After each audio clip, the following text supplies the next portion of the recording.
চীনের মরুভূমিতে হঠাৎ এমন এক বিশাল সামরিক নির্মাণ সামনে এসেছে যা এখন বিশ্বজুড়ে নিরাপত্তা বিশ্লেষকদের মাথা ব্যথার কারণ হয়ে দাঁড়িয়েছে।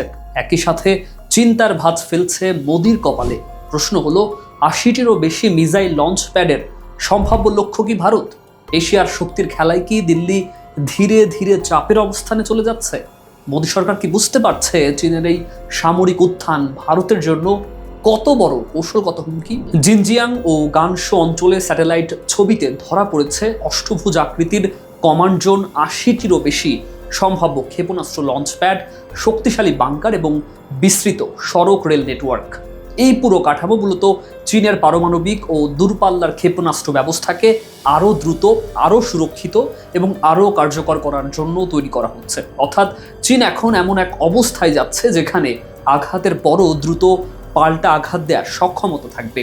এটাই আন্তর্জাতিক বিশ্লেষকদের মতে সেকেন্ড স্ট্রাইক ক্যাপাবিলিটি শক্ত করার সবচেয়ে বড় উদাহরণ। আর এখান থেকেই শুরু হয় ভারতের জন্য আসল উদ্বেগের হিসাব।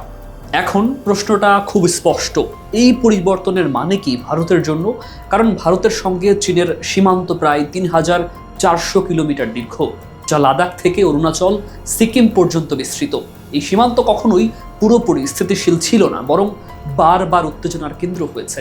২০১৭ সালের ডোকলাম সংকট আর ২০২০ সালের গালোয়ান সংঘর্ষ দেখিয়েছে পরিস্থিতি কত দ্রুত সামরিক সংঘাতে রূপ নিতে পারে। এই বাস্তবতার মধ্যেই যদি চীন তার ক্ষেপণাস্ত্র ও পারমাণবিক অবকাঠামো আরও শক্ত করে, তাহলে ভারতের কৌশলগত নিরাপত্তা স্বাভাবিকভাবেই চাপের মুখে পড়ে।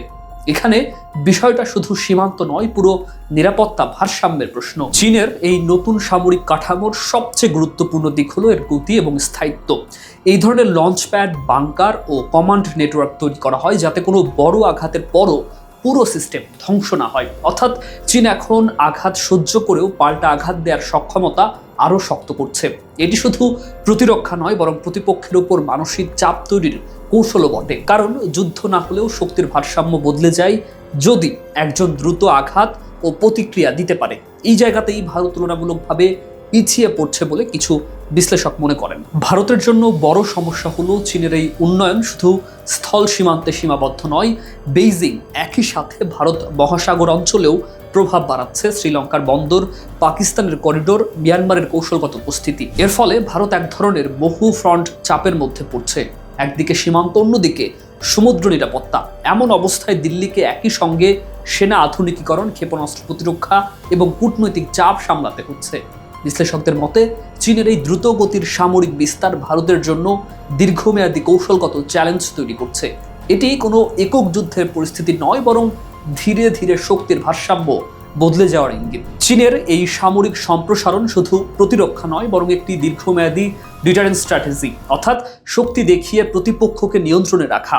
শিনজিয়াং ও গানসুর গভীর বাংকার, মিসাইল সাইলো এবং মোবাইল লঞ্চ সিস্টেম এমনভাবে তৈরি করা হচ্ছে যাতে প্রথম আঘাতেও পুরো নেটওয়ার্ক ধ্বংস না হয়। এ ধরনের 100 নিউক্লিয়ার অবকাঠামো যুদ্ধের হিসাব পুরোপুরি বদলে দেয়, কারণ প্রতিপক্ষ কখনোই নিশ্চিত হতে পারে না যে আঘাত করে পুরো সক্ষমতা শেষ করা যাবে কিনা। এটি শুধু সামরিক প্রযুক্তি নয়, বরং মানসিক চাপ তৈরির এক বিশাল কৌশল। এই জায়গাতেই ভারতের জন্য নতুন চ্যালেঞ্জ তৈরি হচ্ছে, কারণ সীমান্ত নিরাপত্তা এখন শুধু আর সেনা মোতায়েনের বিষয় নয়, এটি প্রযুক্তি, গতি এবং দ্বিতীয় আঘাতের সক্ষমতার লড়াই। আরেকটি বড় বাস্তবতা হলো চীনের বহুমাত্রিক কৌশলগত বিস্তার। শুধু স্থল সীমান্ত নয়, ভারত মহাসাগর অঞ্চলেও তারা ধীরে ধীরে প্রভাব বাড়াচ্ছে। শ্রীলঙ্কা, পাকিস্তান, মিয়ানমারের বিভিন্ন প্রকল্পের মাধ্যমে। এর ফলে ভারত এক ধরনের বহু ফ্রন্ট চাপের মুখে পড়ছে। একদিকে স্থল সীমান্ত, অন্যদিকে সমুদ্র নিরাপত্তা। এই অবস্থায় দিল্লির প্রতিটি সিদ্ধান্ত আরও জটিল হয়ে উঠছে।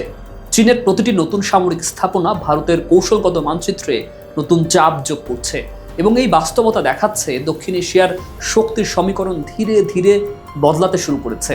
আর তাই চীনের মরুভূমির এই নীরব নির্মাণ এখন ভারতের জন্য এক ধরনের সতর্ক সংকেত হিসাবে দেখা হচ্ছে। মত দ্বিমত জানাতে পারেন মেট্রো বাংলার কমেন্ট বক্সে। মেট্রো বাংলার সঙ্গেই থাকুন।